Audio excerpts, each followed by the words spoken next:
বর্তমান সরকারের অগ্রাধিকার প্রকল্প খাল খননকে কেন্দ্র করে কৃষি, মৎস্য এবং পরিবেশ রক্ষায় নতুন আশার সঞ্চার হচ্ছে।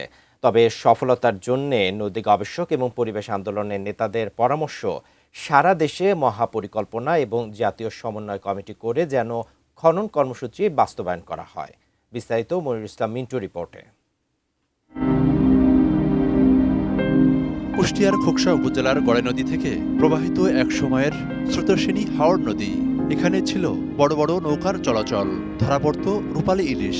তবে গত ২৫ বছরে ৩ দফা অপরিকল্পিত খননে এখন নদী নয়, এটিকে খাল বলাও দায়।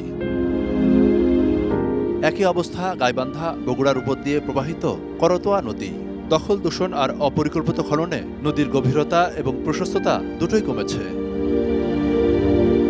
নদী, খাল, জলাশয় গবেষকরা বলছেন, গত ৩ দশকে খননকারী সরকারি প্রতিষ্ঠান বিআইডব্লিউটিএ, পানি উন্নয়ন বোর্ড এবং এলজিইডি বেশিরভাগ ক্ষেত্রেই নদী, খাল, জলাশয়কে খননের নামে ক্ষতি করেছে। তাই পরামর্শ, নতুন সরকারের প্রকল্পটি যেন হয় পরিকল্পিত।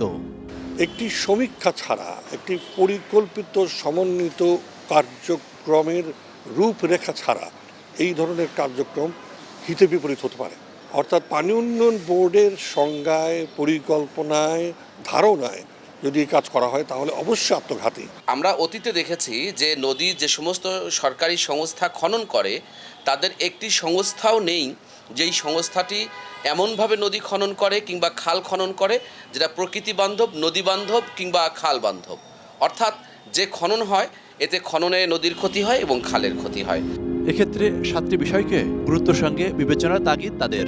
আর তা হলো, নদী, খাল খননের আগে সিএস রেকর্ড অনুযায়ী সীমানা চিহ্নিত করা, খননকৃত মাটি যেন নদীর পাড়ে না ফেলা হয়, নদীকে কখনো খাল হিসেবে উল্লেখ করা যাবে না। নদী, খাল খননে প্রশস্ততাকে গুরুত্ব দিতে হবে। নদী, খাল খননে উপজেলা, জেলাভিত্তিক সমন্বয় কমিটি গঠন প্রয়োজন।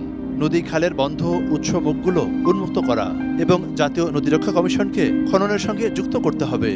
খনন করবার আগে এর প্রকৃত প্রস্থ নির্ধারণ করতে হবে। নির্ধারণ করবার পর এর সীমারেখা চিহ্নিত করতে হবে। সীমারেখা চিহ্নিত করার ক্ষেত্রে আমাদের মনে রাখতে হবে সিএস রেকর্ড এবং বিদ্যমান যে এখন যদি ভেঙে গিয়ে তা প্রসারিত হয় বা অন্যদিকে সরে গিয়ে থাকে তাহলে ওই পর্যন্ত এর সীমানা।